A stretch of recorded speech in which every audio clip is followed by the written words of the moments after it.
Taking a look at the receivers heading into training camp, I have a fairly high level of comfort with this group.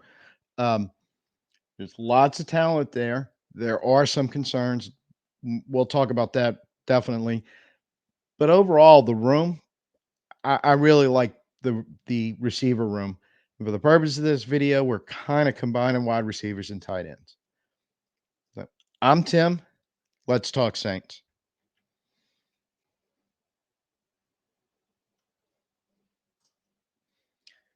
So actually, I'm combining 2 rooms and I'm inventing a third one. So we're gonna be talking about wide receivers and tight ends, and Taysom Hill, who, I'm gonna go with the third room being called offensive weapon because that's what Clint Kubiak has referred to him.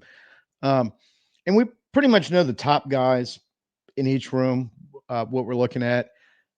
More than likely, looking at them collectively, Olave, Shaheed, Perry, Johnson, Moreau, Taysom, of course. Then we're gonna have to kind of find out how the rest of it kind of shakes out. But it's not just about catching the ball.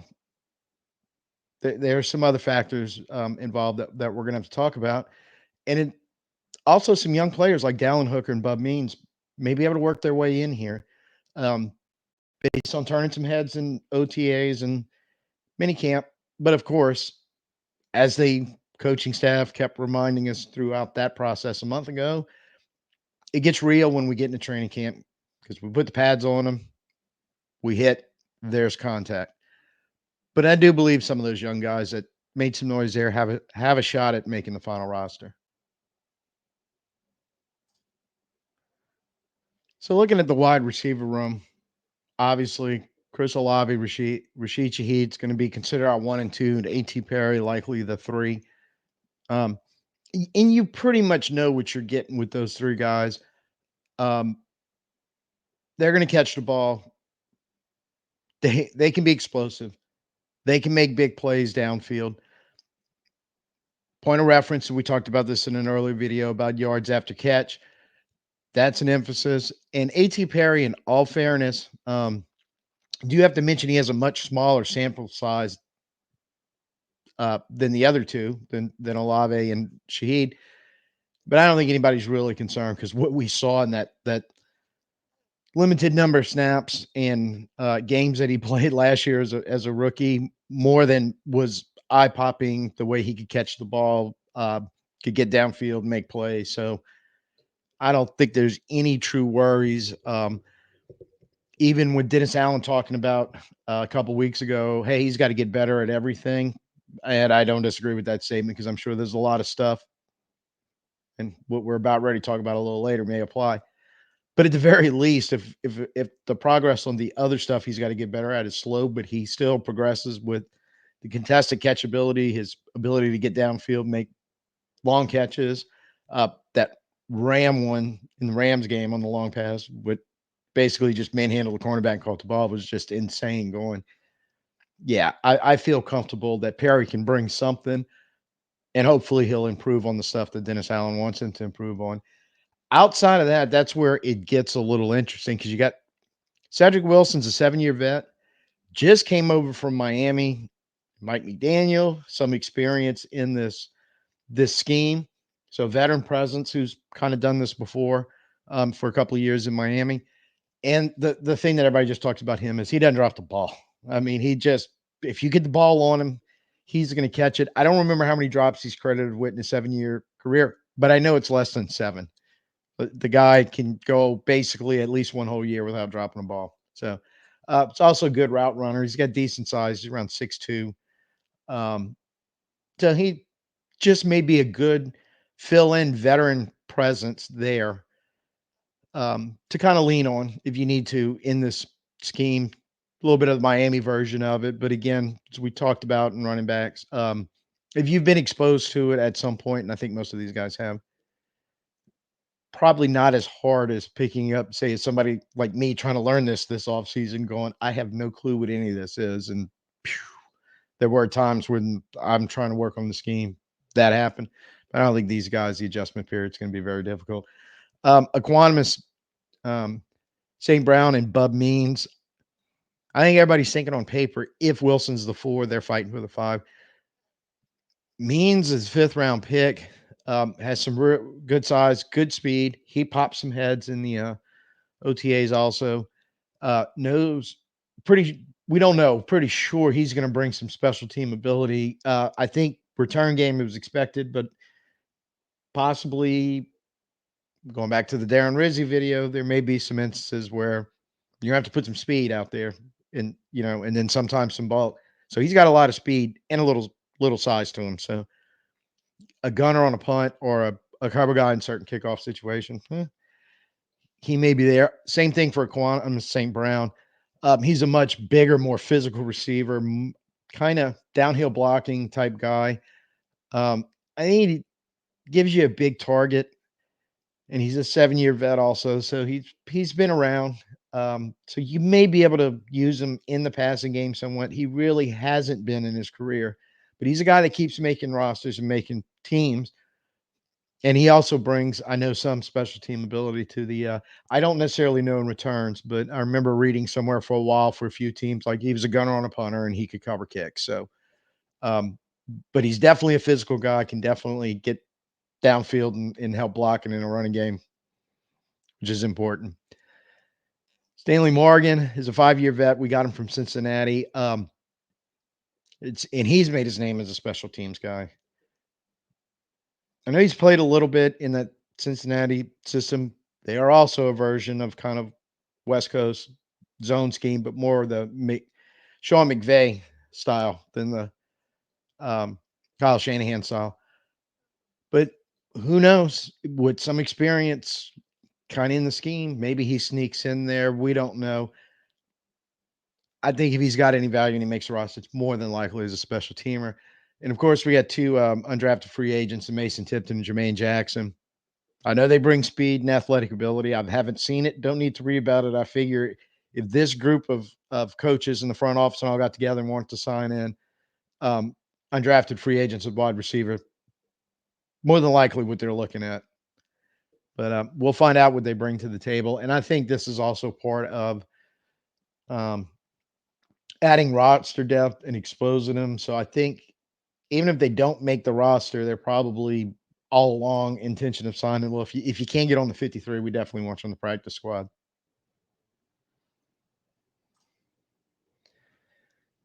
So we're gonna kind of pop over to tight end now, just kind of cover the same ground because again, pretty sure Juwan Johnson, as long as he recovers and gets fully healthy, he's going to be the number 1 tight end. And he's going to factor into this a lot.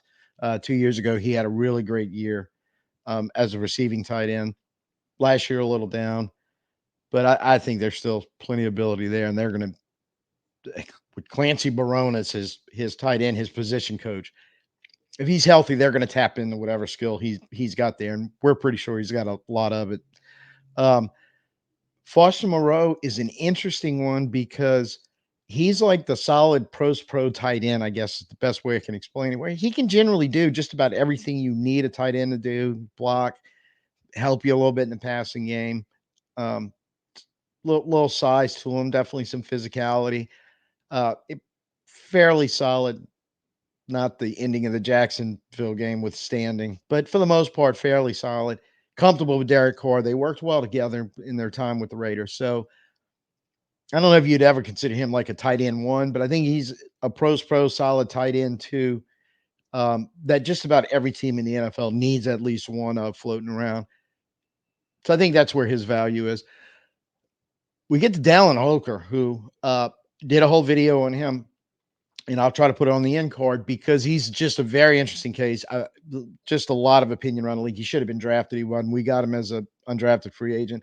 Clancy Barone, again, who is one of the best position coaches in the league as both a tight end and an offensive line coach because he's done both. So receiving and blocking, and Barone is loving this guy. So I just feel like he's making the roster. And the fact that a lot of people had the opinion he should have been drafted and he wound up with the Saints, you can almost guarantee you, even if we thought, well, he can't make the 53, we're going to try to get him through waivers to the practice squad. Yeah, I don't think that's going to happen. Somebody would claim him. So I'm pretty sure he's locked up at least one of the 53 spots, just possibly based on that alone. We'll see in training camp. Then you have Michael Jacobson, Tommy Hudson, and Jasper Hurstead. They're all still on the roster. I think they're also capable of making the 53, depending on how the circumstances fall, or being brought back on the practice squad. They all have some NFL experience. I think Jacobson's been in for a year, Hudson 2 or 3, and Hurstead 5. But they've had exposure to the league, and again, their position coach is Clancy Barone. So whatever ability they have, you can bet he's going to be able to tap into it. And we got to talk about Mr. Taysom Hill. So I kind of put him on the tight end. I think he maybe even listed as tight end. I don't know, but he's a versatility guy. He's the Kubiak. He's a football weapon. Um, so in addition to being in the running back room, backfield, because that was covered no TAs, he was taking snaps back there and learning the system back there. And you're going to see him at wide receiver. You're going to see him at tight end. You're going to see him at H back. You're going to see him inline tight end. You're going to see him split out. You're going to see him doing a lot of different stuff. And he brings everything, I think, in the Frisco style at least. They want their outside guys, their receivers and tight ends, some speed and athletic ability. Check. Toughness, double check mark on that category. Very physical. Double check mark almost to a fault because there's times I watching Taysom run in the past and kind of getting into the open field with the ball instead of like speeding up. It's almost like he's slowing down looking for contact because man, he just wants to run over somebody. I kid, but you get what I'm getting at. He's kind of a very prototypical type guy that they want. A lot in the Debo Samuels mode. Said it before, say it again, and I'm not the only one. Obviously, a lot of people have talked about it. So they're going to be used in a lot of different areas along the offense. So he's definitely going to play into it, and I think I don't even know if think. I'm almost completely confident he may be the one guy that we know of for sure possesses all the abilities that they want in their outside guys in this version of the speed, athletic ability, toughness, extremely physical. So he's going to be a big part of this whole scenario.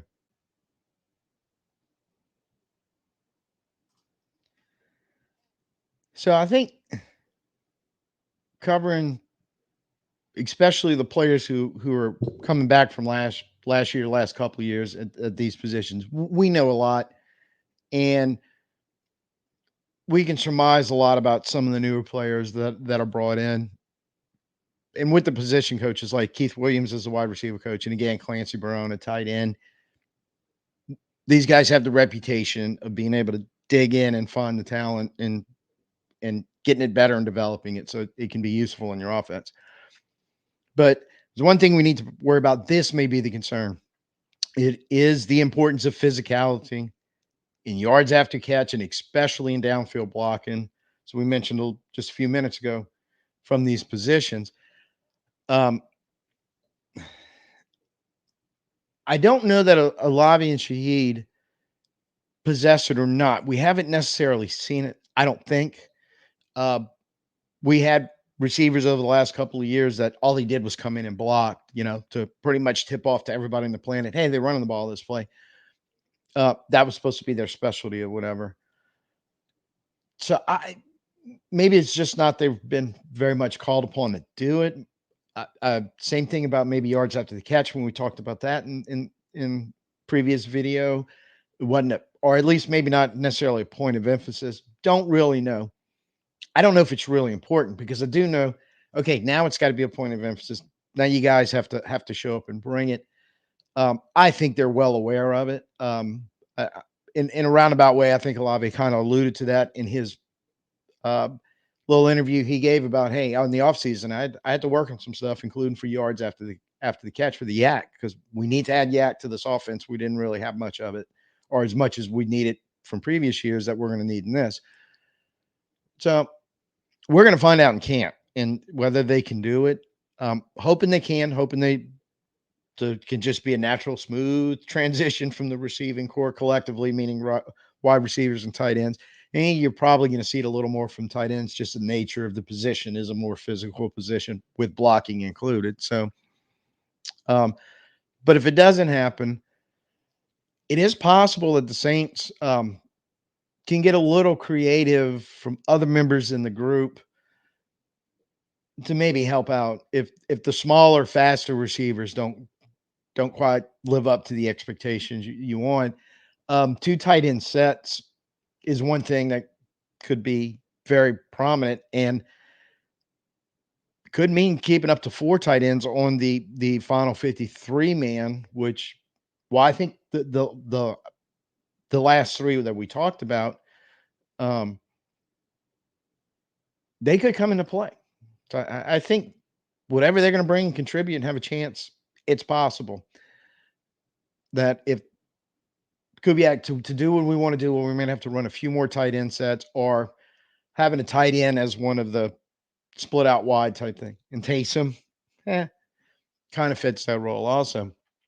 Another option means that St. Brown almost may lock in as the five receiver with Means fighting to put a six spot on the 53 man, which I kind of think they're taking six anyway, but it could make that interesting when you start looking at 4, 5, or six. If you absolutely need a quantum of St. Brown out there, and then he needs to be able to produce in the passing game so we don't do what we did the last couple of years when the big physical run blocking downfield receiver comes in the game, 11 guys on defense going, hey, they're running the ball.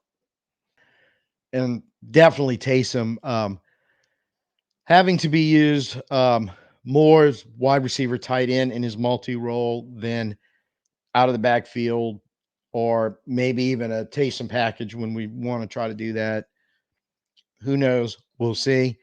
But I think the best option for everyone would be that everybody does show up, regardless of who you are, what position you play out there, your size or whatever. Just be physical, get the act that they're looking for, and do your job blocking downfield. If even just give the hard effort to do it and try to be physical. A lot of times that's all a receiver needs to do down there. I mean, doesn't necessarily need to body slam someone or pancake them to get the big play, but you can't run and duck for cover either and just let somebody go unaccounted, especially in a scheme that's bad. And when they aren't doing it, fully expect they be held accountable by, Dennis Allen, Clint Kubiak, Keith Williams, Clancy Barone, would be the four come to mind to go, hey, hey, hey, no, no, no, no, you can't do that. You got to get down there and get aggressive, get physical, and hey, here's the thought, do your job. So I think that would be the best solution to all this. But I think there are other solutions in a pinch if we have to that they can figure it out. Um, and I think also at this point, just to mention that Shaheed or Hill, um, I did the video on the running back room.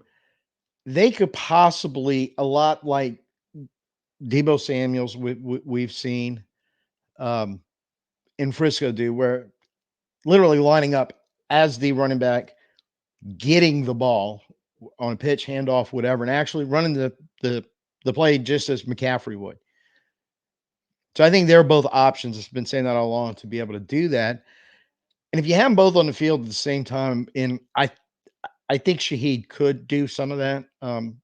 Looked very capable of running front of backfield. We've seen him do it at times with on a reverse. So when we know he has some rushing ability.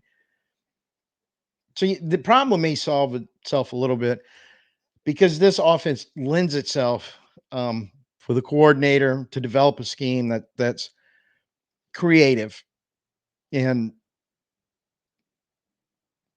innovation, really. And so you could kind of take these parts and move them around. So even if you're not quite getting what you want to get downfield physically from Shaheed, a formation change or a position change, technically, where Taysom's a wide receiver now, Shaheed's a running back. They do that sometimes and can generate some of that. Again, ideal world, you hope you don't have to go there, but the option is available. But regardless, somebody's got to be downfield and be physical about it. And those that aren't, I'll go back to the previous statement. Those four coaches have to hold them accountable. So let me know, what you think. Drop in the comments. In fact, go ahead and give me a thumbs up if you agree with me that I'm very comfortable with this room, but there is a concern about the physical aspect from a, from a few of our players. Even Holker, who's a tight end, he's a little on the smallish side for a tight end. That may be an effect on him, but I don't think so. I think kind of the concern maybe the top 2 or 3 receivers and even Perry, I don't not sure if that's really a concern. So, but it could be a problem if we're not able to generate that physicality in yak and downfield blocking. But I think we're okay. So give me a thumbs up on that.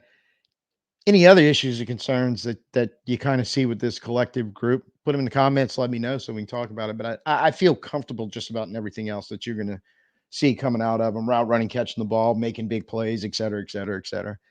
So if you're new, please do me a favor and hit the subscribe button, hit the notification so we can always have a chance to get together, discuss our favorite subject, the New Orleans Saints. So thank you for joining us today. That's all I got for the moment. So until next time, I'm Tim. Peace out. Who dat?